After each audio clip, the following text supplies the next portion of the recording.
റോഷനാണെങ്കിൽ ഞാൻ നേരത്തെ പറഞ്ഞ സംവിധാനം ചെയ്യും, എഴുതും, വായിക്കുകയൊക്കെ ചെയ്യുമ്പോൾ എഴുതുന്നൊന്നും ഞാൻ എഴുതും. ഞങ്ങൾ പറയില്ല ദർശനം, എഴുതും. ഇനി സമ്മതിച്ചേ പറ്റുള്ളൂ, എഴുതും. അപ്പം കഥാപാത്രങ്ങളുടെ ഒരു തെരഞ്ഞെടുപ്പ് എങ്ങനെയാണ്? റോഷനിലേക്ക് വരുന്ന കഥാപാത്രങ്ങളുടെ ഒരു തെരഞ്ഞെടുപ്പ് എന്നെ എക്സൈറ്റ് ചെയ്യുന്നുണ്ടോ എന്നുള്ളതാണ് മെയിൻ ചോദ്യം. അപ്പോൾ എക്സൈറ്റ് ചെയ്യുന്നുണ്ടെങ്കിൽ അതെന്ത് കാരണം കൊണ്ട് എന്നുള്ളതിൽ മാത്രം. കാരണങ്ങൾ ചിലപ്പോൾ പലതായിരിക്കും. ചിലപ്പോൾ ഒരു സിനിമ ചെയ്യാനുള്ള താല്പര്യം ചിലപ്പോൾ ഒരു കഥാപാത്രം പോലും ആവില്ല. ചിലപ്പോൾ ആ സിനിമ ചെയ്യുന്ന മറ്റാൾക്കാരായിരിക്കും, അല്ലെങ്കിൽ കൂടെയുള്ള ആക്ടേഴ്സ് ആയിരിക്കാം. കഥാപാത്രത്തിൻ്റെ കാര്യത്തിൽ ഇപ്പം ഏത് ചെയ്യണം എന്നുള്ളതിനേക്കാളും കൂടുതൽ ഏത് ചെയ്യണ്ട എന്നുള്ളതിൽ മാത്രമാണ് എനിക്ക് ക്ലാരിറ്റി ഉള്ളത്. അത് എനിക്ക് ആദ്യം തന്നെ മനസ്സിലാവും. അപ്പം ഞാൻ നേരത്തെ ചെയ്തിട്ടുള്ളൊരു പരിപാടി കൊണ്ട് മാത്രം എന്നെ ഈ സാധനം ചെയ്യാൻ വിളിക്കുന്നു. അപ്പോൾ അവർക്ക് ആവശ്യം ഞാൻ ആ നേരത്തെ ചെയ്ത ക്യാരക്ടറിനെയാണ്. അപ്പോൾ എനിക്കത് ചെയ്യാനുള്ള താല്പര്യം പോവും. അല്ലെങ്കിൽ ഒരു പർട്ടിക്കുലർ ഇമേജ് ഇന്ന ആൾക്കുണ്ട്, അപ്പോൾ അത് നമുക്ക് യൂസ് ചെയ്യാം. അത് നല്ല രീതിയിലും യൂസ് ചെയ്യാൻ പറ്റും. ചില പരിപാടികൾക്ക് നമുക്കൊരു അഡ്വാൻറ്റേജ് ആയിട്ട് വരും. പക്ഷെ അതൊക്കെ നമ്മൾ ഭയങ്കര കെയർഫുള്ളി പിക്ക് ചെയ്യണം.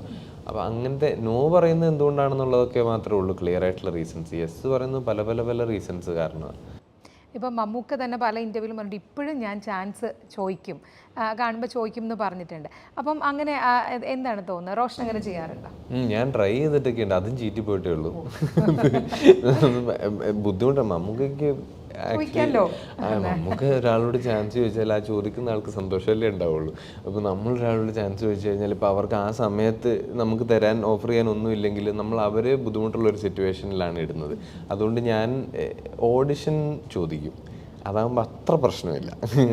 എന്തെങ്കിലും ഒരു സാധനത്തിൽ ഞാൻ ഓക്കെ ആവുമെന്ന് തോന്നുകയാണെങ്കിൽ എന്നെ ഒന്ന് ഓഡിഷൻ ചെയ്യുമോ എന്ന് പറഞ്ഞിടാറുണ്ട്. അല്ലാതെ എനിക്കെന്തെങ്കിലും പണി തരുമോ എന്ന് ചോദിക്കുന്നത് കുറച്ച് എന്തോരം ആക്ടേഴ്സ് ഉണ്ട് ഇവിടെ. എല്ലാവരും ഒരുപാട് കഴിവുള്ളവരാണ്, മാർക്കറ്റ് വാല്യൂ ഉള്ളവരുണ്ട്. അപ്പോൾ അത് നമ്മൾ ഒരാളെ ആ സ്പോട്ടിൽ ഇടാൻ പാടില്ല.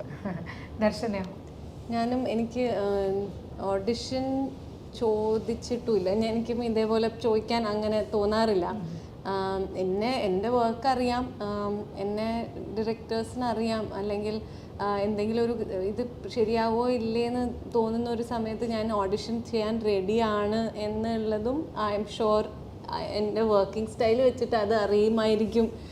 അപ്പോൾ എന്തെങ്കിലും ഓഡിഷൻ കോൾ കണ്ടാൽ ഞാൻ ഇപ്പോഴും ഞാൻ അത് രസമായിരിക്കും എനിക്ക് ചെയ്യാൻ, അല്ലെങ്കിൽ എനിക്ക് ഇവരുടെ കൂടെ വർക്ക് ചെയ്താൽ നല്ലതായിരിക്കും എന്നൊക്കെ തോന്നുന്ന സ്ഥലത്തൊക്കെ ഞാൻ ഓഡിഷൻ ചെയ്യാൻ ഇപ്പോഴും ചെയ്യാറുമുണ്ട്. പോവാറുണ്ട് അങ്ങനത്തെ. പക്ഷെ ഞാൻ അങ്ങനെ ചാൻസ് ചോദിക്കലില്ല.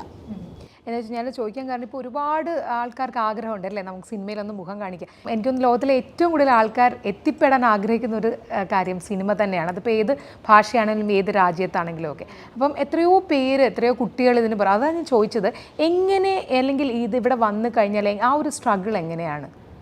ഓരോരുത്തർക്കും ഓരോന്നാണത്.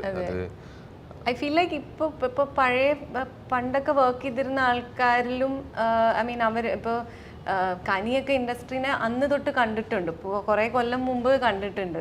ആ സമയത്ത് ഒരു ഇൻഡസ്ട്രി പോലെയല്ല ഇപ്പോൾ I feel like also create ചെയ്യാൻ ഓപ്പർച്യൂണിറ്റീസ് ഉണ്ട്. ഇപ്പോൾ വെദർ സോഷ്യൽ മീഡിയയിൽ തന്നെ നമുക്ക് അഭിനയം പ്രാക്ടീസ് ചെയ്തുകൊണ്ടേ ഇരിക്കാവുന്ന ഓപ്പർച്യൂണിറ്റീസ് ഉണ്ട്. നമുക്ക് തന്നെ കുറച്ച് ഓപ്പർച്യൂണിറ്റീസ് ക്രിയേറ്റ് ചെയ്യാൻ പറ്റും. പിന്നെ ഓഡിഷൻസ് ഉണ്ട്. അപ്പോൾ ഇതൊക്കെ ഈസിയാണെന്നല്ല ഞാൻ പറയുന്നത്, not at all, very very difficult. ഇതൊക്കെ ഉണ്ടെങ്കിലും I still feel that there is possibilities are there. And അത് നമ്മളായിട്ട് എങ്ങനെ as an actor continuously work ചെയ്തുകൊണ്ടിരിക്കുക. And as and when you get an opportunity അത് വർക്ക് പുട്ട് ഔട്ട് ചെയ്യുക എന്തെങ്കിലും രീതിയിൽ. അല്ലെങ്കിൽ നാടകം ഇതിലൊക്കെ നമ്മൾ വർക്ക് ചെയ്യുമ്പോൾ യു ആർ കോൺസ്റ്റൻ്റ്ലി വർക്കിംഗ്. അപ്പോൾ ആ ഒരു വർക്ക് കണ്ടിന്യൂസ്ലി ചെയ്തുകൊണ്ടിരിക്കുക. നമ്മൾ സിനിമയിൽ അഭിനയിച്ചാലും ഇല്ലെങ്കിലും നമ്മളൊരു ആക്ടറാണ്, if you are an actor. അപ്പോൾ അത് പ്രാക്ടീസ് ചെയ്യുക, അത് റെസ്പെക്റ്റ് ചെയ്യുക എന്നുള്ളതല്ലാണ്ട് അല്ലെങ്കിൽ ഭയങ്കര ഡിസ്ഹാർട്ടൻ ആവുന്ന ഒരു വേൾഡാണല്ലോ ഇത്. എപ്പോഴും റിജക്ഷൻസ് ആണ്, എപ്പോഴും അത് നമ്മൾ മോശമായത് കൊണ്ടാവണം എന്നില്ല. നമ്മൾ പല പല കാര്യങ്ങളുണ്ടല്ലോ. ഇങ്ങനത്തെ ഒരു ക്യാരക്ടറിന് ഫിറ്റ് ആവുന്ന ഒരു ബോഡി ടൈപ്പ് അല്ല, അല്ലെങ്കിൽ ഇങ്ങനത്തെ ഈ എഴുതി വെച്ച ക്യാരക്ടറിന് ഈ ഒരു മീറ്റർ ഓഫ് സംസാരമല്ല വേണ്ട. അങ്ങനത്തെ പല കാര്യങ്ങളുണ്ട്, അത് നമുക്ക് മാറ്റാൻ പറ്റില്ല. അപ്പോൾ അത് ആക്സെപ്റ്റ് ചെയ്ത് നമ്മൾ വർക്ക് ചെയ്തുകൊണ്ടിരിക്കുക. എപ്പോഴെങ്കിലും നമ്മൾ ഫിറ്റ് ചെയ്യുന്ന ഒരു സാധനം വരും, അപ്പോൾ അത് ചാടി കയറി പിടിക്കുക.